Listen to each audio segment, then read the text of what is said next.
L'entreprise de demain sera digitale ou ne sera pas. Avec l'avènement du 2.0, on assiste à un bouleversement des usages d'Internet. Le mass média devient social média. Une révolution qui donne des idées aux entreprises. C'est le cas notamment du cabinet de conseil Weave qui a fait le pari du web participatif. Avec un allié de poids qui s'appelle Google. Alors, comment travaillent ensemble ces deux entreprises et surtout, comment la firme californienne est-elle en train de révolutionner l'organisation des entreprises? La réponse est tout de suite et c'est dans MyWave TV.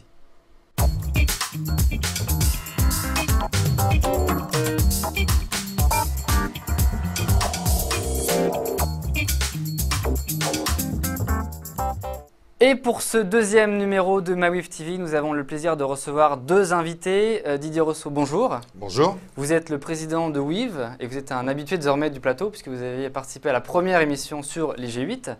À vos côtés, Pascal Pignon, bonjour. Bonjour. Vous êtes le responsable de l'offre Google Apps Europe du Sud. Oui, tout à fait. Merci de votre invitation. Merci à vous. Alors pour commencer, Didier, une première question concernant la stratégie de Weave. Pourquoi avoir fait du digital un axe de positionnement aussi fort ? Tout à l'heure, vous avez présenté en disant les entreprises seront ou ne seront pas digitales. Je dirais que c'est le marché. Et donc, sur un certain nombre d'offres dans lesquelles on est positionné, c'est-à-dire la relation client, vous êtes obligé maintenant d'intégrer les réseaux sociaux, toute la dimension digitale. Quand vous êtes sur des offres de ressources humaines, lorsque vous êtes centré collaborateur au sein des entreprises, vous parlez de social media, vous parlez à un moment donné de social learning, etc. Donc, vous êtes obligé d'avoir une composition dans votre offre de ce digital.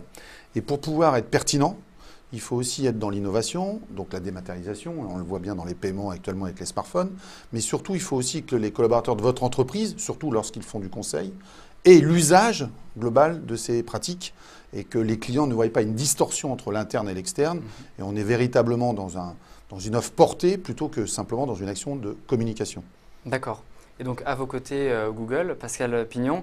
Le grand public connaît évidemment Google avec son moteur de recherche ou sa messagerie Gmail. On connaît un peu moins Google pour l'offre entreprise. Est-ce que vous pouvez nous expliquer quelles sont les applications justement de Google pour les entreprises? Alors oui, vous avez raison, on connaît un petit peu moins Google Entreprise. Pourtant, ça existe depuis 2002 et l'offre professionnelle, notamment basée sur Gmail, existe depuis 2007, a été lancée en France en 2007.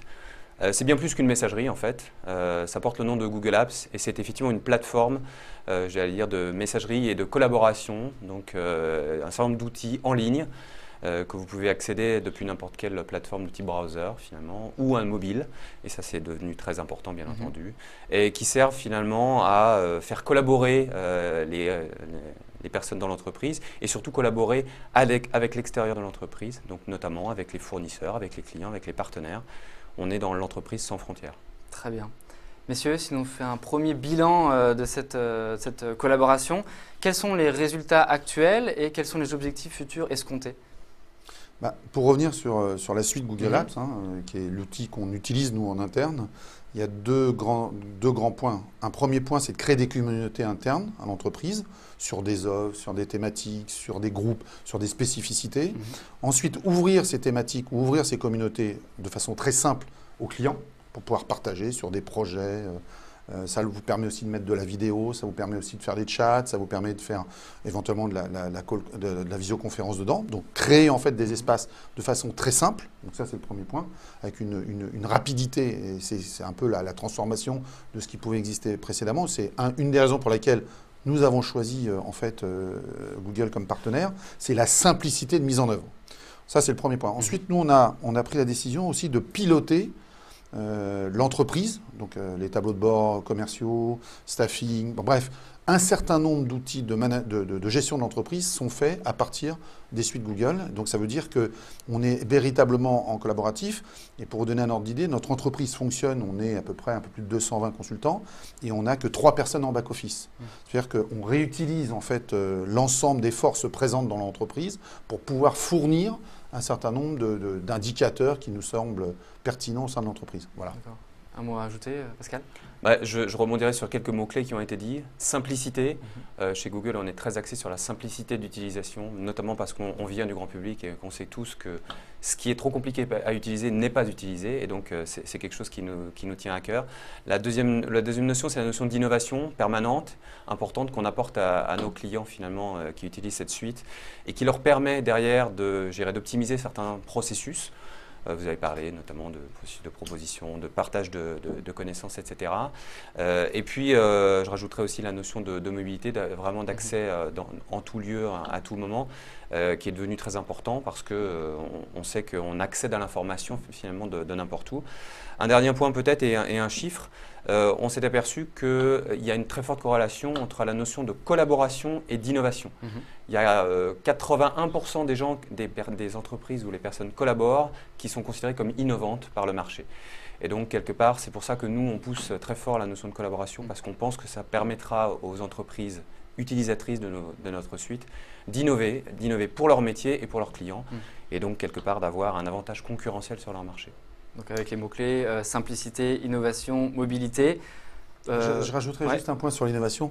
Il faut faire attention dans les entreprises, et Google a eu l'exemple d'ailleurs dans sa propre constitution, c'est de l'innovation participative, mais par moment vous devez aussi avoir une vision top-down sur les transformations de métiers, ce qui a expliqué que Google a pris un peu de retard sur donc les réseaux sociaux.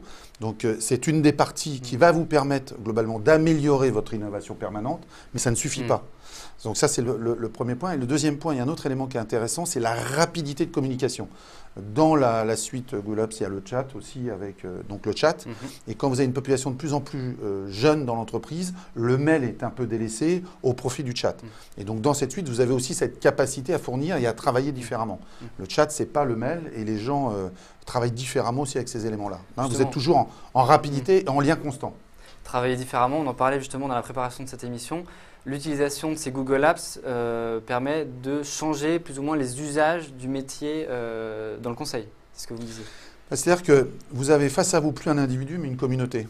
Et cet individu peut s'enrichir avec la communauté. Donc ça a trois éléments, au moins trois éléments. Premier élément, ça lui permet de se maintenir à niveau sur son information. Deux, à l'intégrer rapidement. Et trois, voire faire du social learning. C'est-à-dire que votre communauté peut demain apprendre à des nouveaux entrants dans cette communauté tel et tel type de point. Donc ça, déjà en interne, ça vous fait un management complètement transverse. Et donc le management top-down, ça pose un certain nombre de problèmes. Donc si vous n'êtes pas vous-même intégré dans ce type d'abonnement, c'est-à-dire que c'est très simple, hein, d'habitude, les gens ont l'habitude, ils reçoivent des mails, ils renvoient des mails, etc. Là, vous avez des informations qui sont centrées ou concentrées à un endroit et vous devez vous abonner pour les recevoir. Donc mine de rien, ça change totalement la donne. C'est-à-dire que si vous ne vous abonnez pas, vous êtes progressivement sorti d'un process ou dans un autre. Et comme c'est quelque chose qui est facile à mettre en œuvre, alors on ne parlait pas du coût tout à l'heure, mais peu cher par rapport à la qualité et à la prestation fournie, vous avez en plus une addition de talents qui font que vous retrouvez avec une véritable intelligence connective et collective. Et donc cet enrichissement-là, si vous n'êtes pas vous-même connecté ou dedans, vous allez avoir votre entreprise qui va se déplacer et vous allez rester sur un endroit. Donc la difficulté, c'est de faire basculer tout le monde en même temps. Donc, ce qui est compliqué. Donc, nous, par exemple, dans le changement d'usage, on a énormément travaillé sur le viral, sur le marketing viral. Dire, on prend des leaders, on regarde à peu près comment fonctionnent les leaders sur tel et tel type d'offre, et après, on regarde comment ça se propage au sein de l'entreprise. Et alors, on avait, nous, observé, on est une boîte de conseil, donc normalement un peu plus innovante, qu'on avait des ruptures par rapport à l'âge des individus qui composaient l'entreprise. Donc, on a eu un viral qui a été très vite, très fort jusqu'aux 30 ans. Et puis ensuite, on a vu que là, il y avait une véritable rupture. Donc on était obligé de reprendre une conduite du changement un peu différente. Voilà.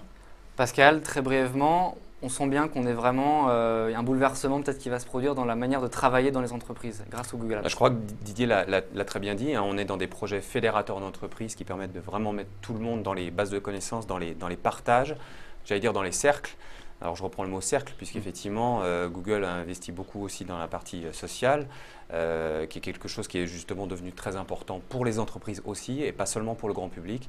Et on va se servir notamment des développements très récents hein, de Google+, notamment, qui vient d'être sorti sur le marché grand public, pour le mettre à disposition de nos clients premiers, donc entreprises, et pouvoir utiliser cette notion finalement de cercle de partage, cercle qu'on peut quand même gérer, administrer, manager, que l'on soit par soi-même ou par un administrateur d'entreprise, ce qui va permettre finalement d'apporter un outil de plus qui va effectivement correspondre à des cercles de partage à l'intérieur de l'entreprise, cercles qui seront, je dirais, accessibles, là encore, quel que soit le canal, notamment dans des choix de type vidéo, ce qui devient évidemment important. Très bien messieurs, je vous remercie pour vos réponses et vous souhaite une bonne collaboration dans les années à venir. Quant à moi, je vous donne rendez-vous pour le prochain numéro de MyWeave TV consacré à Google pour les entreprises avec Weave et un numéro qui sera consacré à la relation client. À très bientôt sur MyWeave TV.